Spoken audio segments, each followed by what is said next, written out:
We're here today to unpack the legislative implications of these crimes. It's the online world, digital apps, and platforms that are fueling this. We're here because CDA 230 has been interpreted by the courts, and that interpretation has gone down a dangerous path. CDA 230, although it was important 20 years ago, has now allowed internet companies to take advantage of the most vulnerable in our society.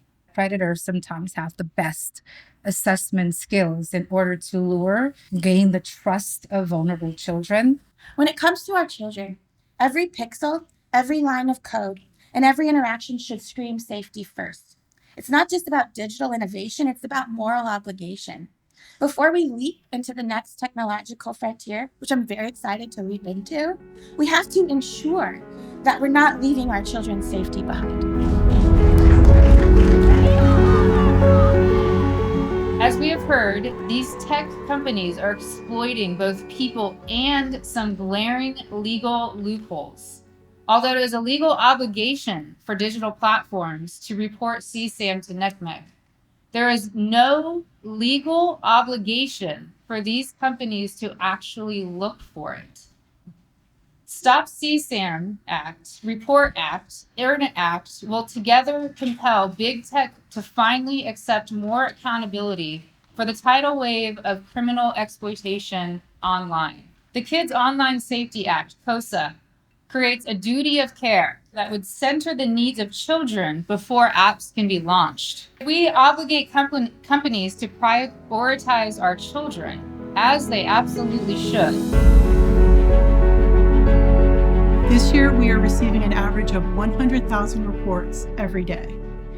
These numbers are staggering, but it's essential to keep in mind that behind every report is a child who is being enticed, sextorted, sexually exploited, or re-victimized. Children are being exploited online much more quickly than Congress can pass laws to protect them. A new trend, financial sextortion, which specifically targets teenage boys, is on the rise. We've begun to see reports of offenders using generative AI tools, both image manipulation tools and text-to-image tools, to create sexually exploitive content containing children.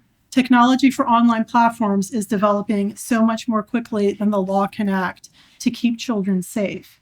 And we know that offenders seeking to entice and exploit children online are often the earliest adopters of these new technologies. We used to focus on escort or classified ad sites.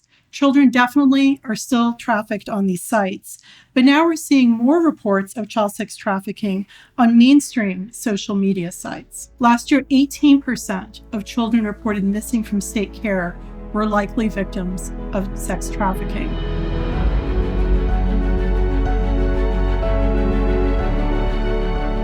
Historically, it's been easier to let the sexual exploitation of minors slide. It's messy, hard to deal with, but we must face the reality of how it is affecting our communities and our society today. The fact that children are sold and sought after and bought and sold in America, the land of the free, the home of the brave, is a brutal reality. That land of the free, not so much. Home of the brave, definitely. But not the bravery that was intended. Traffickers prey on the fact that this issue continues to be one that our leaders are afraid to deal with. What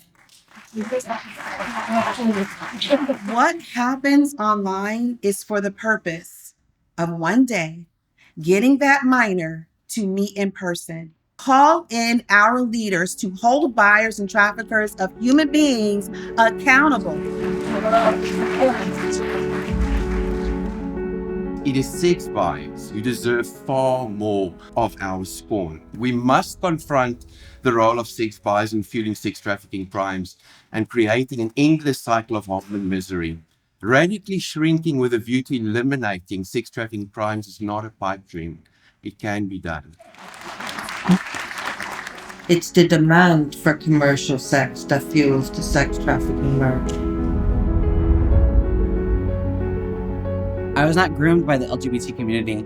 I was groomed by the porn industry. We need stricter ways to verify consent. Consent, by definition, can be withdrawn. There must be common sense protection to prevent children from accessing this material. Human dignity is something worth honoring and protecting. The online pornography industry is often overlooked, yet extremely profitable.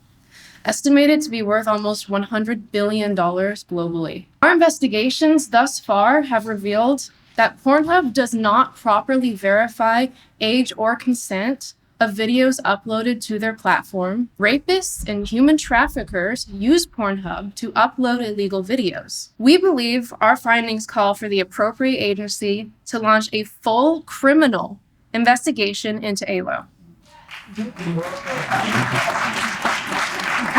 These tech platforms should not be acting like a pimp. It should be a safe place to be.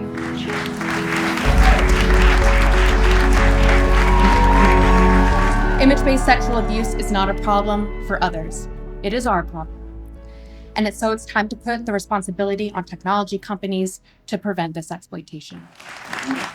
Liability is a bedrock American concept. But with no liability risk, big tech simply gets special treatment and ignores the harm caused by its own products and services.